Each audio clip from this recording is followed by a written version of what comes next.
Hello guys, how's it going? My name is Dalaran, and behind me is a brand new event for Torghast this week. Let's be doing a couple of these events now. This will be the second event available for Torghast called the Chorus of Dead Souls. Dead Souls swarm within Torghast, Tower of the Damned, where you get to become one of these chorus creatures and can actually have some play with other players. I want to try this out. I'm going to test it out. I want to pick up as many powers of the Dead Chorus and show you guys off this whole new system that they added for this week in order to see if it might be easier for some of our alts, like my warrior who doesn't have a lot of item level, to maybe get through Torghast easier. This one apparently is way better with friends and other people, but we will try this as solo and we'll just take a look at it, see how it plays. So the first power we get is going to be either options in order to make our Shield Slam stronger, Condemn stronger, or Howling Soul Core. Assume the form of a Dread Soul or Dead Soul Chorus, replacing your abilities with mob-based spells. While in this form, you have 50% increased damage and healing, as well as 20% increased movement speed. Friendly players may merge in your form to add to the chorus, so only one person in the group needs to take this chorus, and they'll basically become like the driver. They'll become the chorus creature, and you can jump into it, and they can kind of cast from inside of you as you're moving around. Some of the different abilities the chorus has are going to be Wailing Blast, which is a cast from a distance. It will also interrupt an enemy if they are casting. So if I go up to this Soul Mender, and if they start casting a spell, and if I can time this right, then I can interrupt that cast. If they ever cast anything. But this is what it looks like. It's just a plain cast. Oh, now you cast. Oh, okay. Alright, that sounds good. Your second ability is Scream of Pain. This one is spammable and does a bit of AoE damage. This one is pretty good for kiting enemies if you're able to move faster than they do, and you should move faster than they do. Maybe I can interrupt it. Trying to, didn't get to. If only I delayed it by a hair, it would have been okay.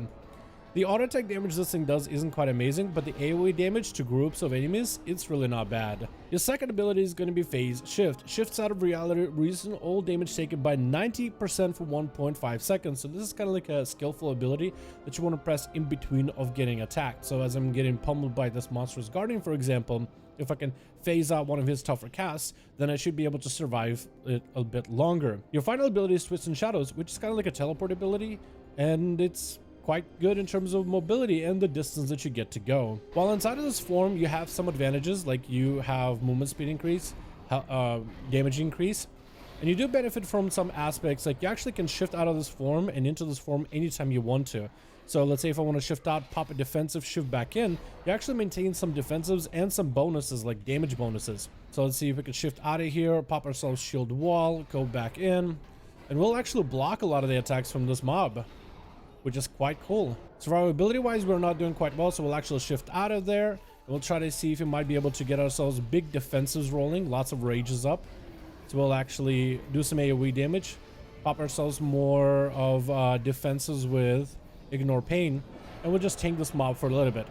You can technically shift in and out of this form anytime you want to, and make, I guess, plays and I guess try to survive enemies like that, but I want to try staying in this form as best as possible and taking as many powers as we can that lets us keep this form instead of always constantly shifting in and out, just to see how strong this form is and if it makes the runs easier.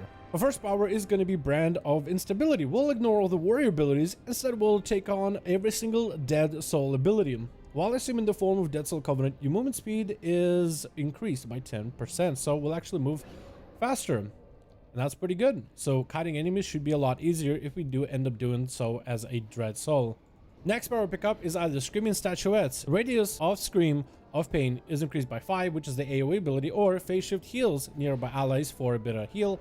We'll do that. We'll do it because we'll start using defensive a lot more often and try to see if we can survive things. Next power we get is either Ignore Pain, which would help us if we weren't a Dread Chorus, but we have here our Oral Fracture. Wailing Blast ruptures the target's ears, inflicting additional 298 shadow damage every 2 seconds for 12 seconds, and that will be our Wailing Blast, which is our cast ability. So now our cast puts up a debuff on an enemy, but they'll take bleed damage, and oh, that was a pretty big hit.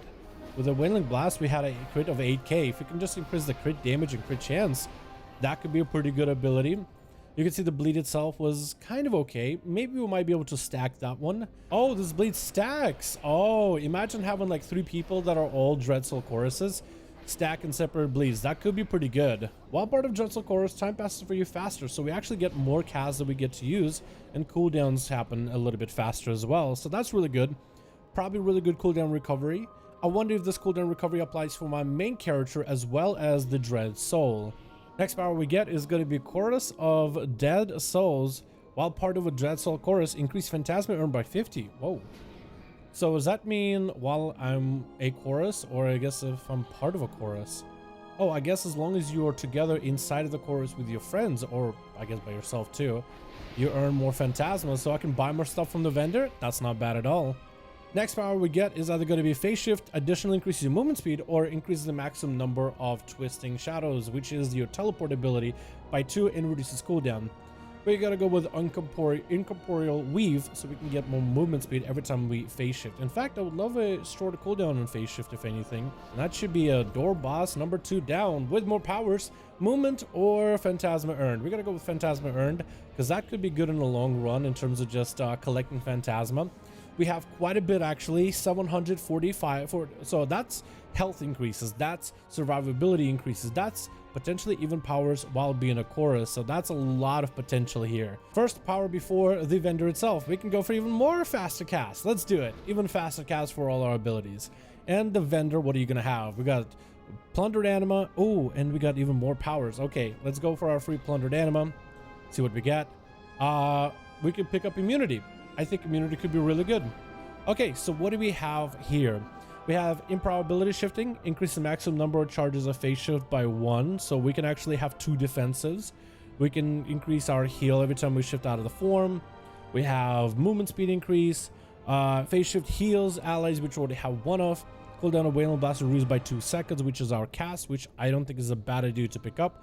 That is extra free damage. And I guess we can go for extra Phase Shift and Shift in Sustenance, so we heal ourselves.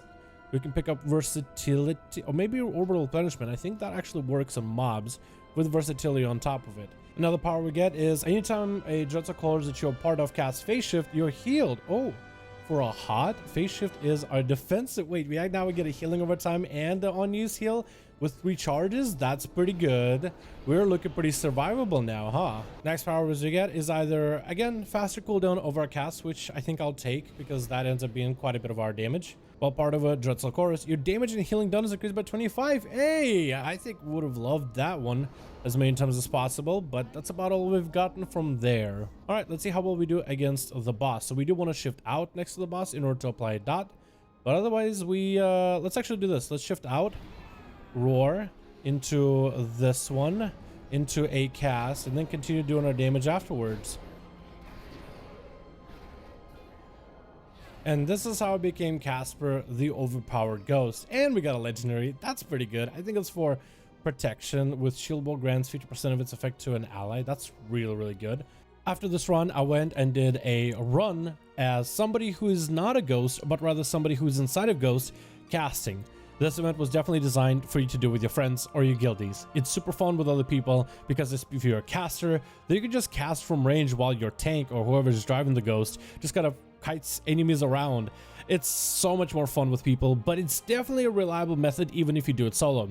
A very interesting event that I think definitely makes it easier for fresh new level 60s to get their Torghast done, even just being able to dive into a layer 8. It's not going to be a quick run by any measure, but it is going to be reliable, and I think overall it's going to be pretty good if you are someone who is struggling with your Torghast layer 8s. Awesome event, definitely is a lot more fun with friends, but it's still pretty reliable if you are okay with the slow and steady pace, because the ghost powers that you get are actually pretty good. The Dreadsoul event gets a thumbs up from me. Thank you guys so much for watching this video. Let me know what you think about the Dreadsoul event in Torghast. Did you like it? And did you ever get to do it with some friends where you are a caster?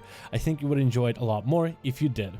Thank you guys so much for watching. Hope you guys enjoyed. And as always, I'll see all of you guys in another video.